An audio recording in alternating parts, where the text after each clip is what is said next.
What is your writing schedule like? Do you keep a regular schedule at this point, or is it when the spirit moves you? It's one of those things where you hear different strategies, and, we've all heard a real writer writes every day. A real writer makes the time to write every day. Well, you and I are parents, and we know that sometimes, you can't write every day. Sometimes you can't write for 3 days or 4 days at a time. It's just not possible. And my routine has become, especially because I work full time now. So I get up early in the morning now. So if I can, if I'm motivated, I'll get up at 4 and try to write until about 6:15 or so, until my kids get up. And that's when I do, emailing or look on my social media.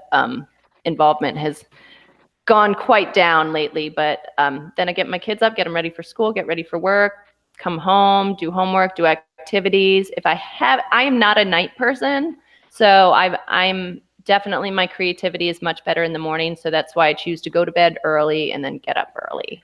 So if I can't find the time to write, I'm constantly thinking about stories. I'm sure you're the same way. I think all writers are, where the stories and characters are always with us. We're always having little snippets of conversation or little epiphanies about plot. And I'll just write something down, whether it's on a Post-it or the back of a receipt, and stuff it in my pocket or in my purse. And, my husband used to throw those away, and it used to make me so mad. I thought it was garbage. I was like, that was brilliant. Well, what did it say? I don't know. That's why I wrote it down. It was very important. That's grounds for divorce. Yeah. You threw away my story ideas. Yeah. Nope, we're done. Yeah. So I just try to prepare myself as well as I can, because I don't have a lot of time. So I try to get my ducks in a row so that when I am writing or revising or whatever, it's go time. So. Okay, so 4 a.m. I assume there's coffee involved at some point. Mm-hmm. And you're on social media block. You don't check the Twitters, the Facebook. Forget it for now. Just straight to it. Do you have like a little ritual to get you in the right headspace, or? I check my calendar for the day to make sure, and for the week ahead to make sure I'm not forgetting any children's activities or anything like that are up ahead. I'll go downstairs, make my tea or my coffee, and try not to make too much noise so the kids don't wake up, and then kind of just stretch a little bit and get to work. There's a saying that I love. What is it? Every day, and this person woke up at 8 o'clock. So like every day I get up at 8 o'clock to write, and I wait for inspiration. And if inspiration hasn't shown up by 8:05, I start without it.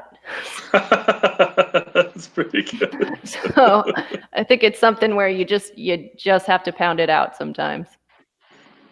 I find that I have to schedule about 15 to 20 minutes beforehand to waste time on social media, and to, I don't know, to putter around the room, stretch, look at my computer very fiercely, like I'm coming, just not yet. Then 20 minutes in, all right, that's enough. Can't get to work. Yep. I like that. Yeah. Sometimes I'll do that. Yeah. I have, my social media again has gone down quite a bit. Sometimes I'll check on Twitter real quick, and then, check the news really quickly to see if there's anything to be happy about in the world. And then I'll try to get to work. I read local news. We get the local paper, and it's the most boring thing in the world. It's always somebody coming on with they've got the antiques in their home, and someone's coming to take photos, or they're somebody is excited because it's 5 generations of one family that's gathered together. It's like, there is good in the world. That's the news I want to read. I like that stuff. Yes, that's nice.